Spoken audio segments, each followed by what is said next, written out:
Karina Polia dari kelas 20A, program studi D3 Kebidanan, Stikes Pancabakti Pontianak.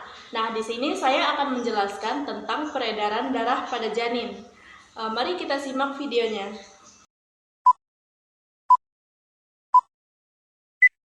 Selama kehamilan, sistem peredaran darah janin bekerja secara berbeda dibandingkan setelah lahir. Janin dihubungkan melalui tali pusar ke plasenta, organ yang berkembang dan tertanam di dalam rahim ibu selama kehamilan. Melalui pembuluh darah, tali pusat janin menerima semua nutrisi, oksigen, dan penunjang kehidupan yang diperlukan dari ibu melalui plasenta. Produk limbah dan karbon dioksida dari janin dikirim kembali melalui tali pusat dan plasenta ke sirkulasi ibu untuk dibuang. Jadi, sistem peredaran darah janin menggunakan dua pirau kanan ke kiri, yaitu saluran kecil yang mengarahkan darah yang perlu diberi oksigen. Jadi, tujuan dari SAN ini adalah untuk melewati bagian tubuh tertentu, khususnya paru-paru dan hati, yang belum berkembang sempurna saat janin masih di dalam kandungan.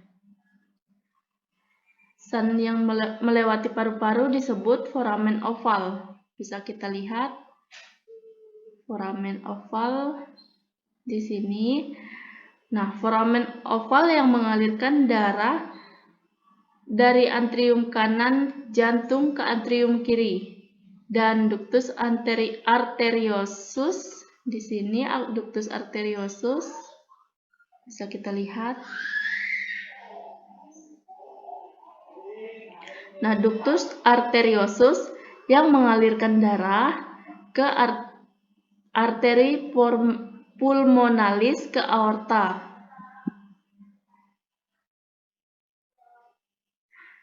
Nah, oksigen dan nutrisi dari ibu ditransfer melalui plasenta ke janin. Darah yang diperkaya mengalir melalui tali pusat ke hati dan terbagi menjadi 3 cabang. Darah kemudian mencapai vena cava inferior, vena utama yang terhubung ke jantung. Sebagian besar darah ini dikirim melalui ductus venosus, juga merupakan saluran yang mengalirkan darah beroksigen tinggi melalui hati vena cava inferior dan kemudian atrium kanan jantung. Jadi sejumlah kecil darah ini berlangsung menuju ke hati untuk memberikan oksigen dan nutrisi yang dibutuhkan. Nah, produk limbah dari darah janin dipindahkan kembali melalui plasenta ke darah ibu. Di dalam jantung janin ada darah yang memasuki atrium kanan, ruangan di sisi kanan atas jantung. Ketika darah memasuki atrium kanan, sebagian besar mengalir melalui foramen oval ke atrium kiri. Kemudian darah mengalir ke ventrikel kiri atau ruang bawah jantung dan kemudian ke aorta.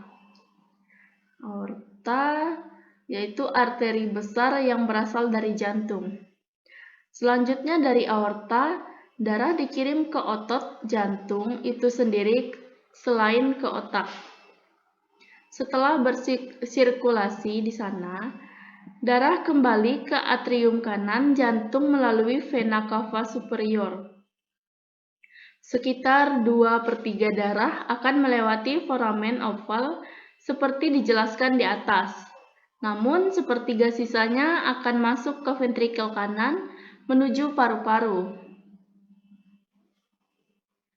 Nah, pada janin, plasenta melakukan pekerjaan bernafas, bukan paru-paru.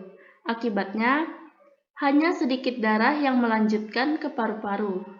Sebagian besar darah ini dilewati atau dialihkan dari paru-paru melalui ductus arteriosus ke aorta.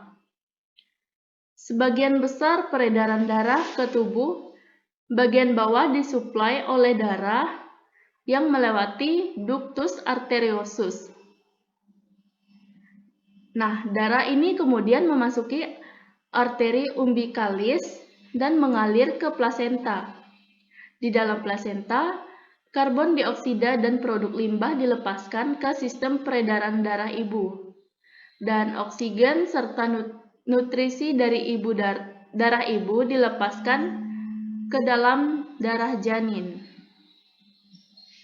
Saat lahir, tali pusar terjepit dan bayi tidak lagi menerima oksigen dan nutrisi dari ibunya. Jadi dengan nafas pertama kehidupan, paru-paru mulai mengembang. Saat paru-paru mengembang, alveoli di paru-paru dibersihkan dari cairan. Peningkatan tekanan darah bayi dan penurunan tekanan darah secara signifikan mengurangi kebutuhan ductus arteriosus untuk mengalirkan darah. Jadi perubahan ini mendorong penutupan SAN. Perubahan ini meningkatkan tekanan di arterium kiri jantung yang menurunkan tekanan di arterium kanan dan pergeseran tekanan merangsang foramen oval untuk menutup.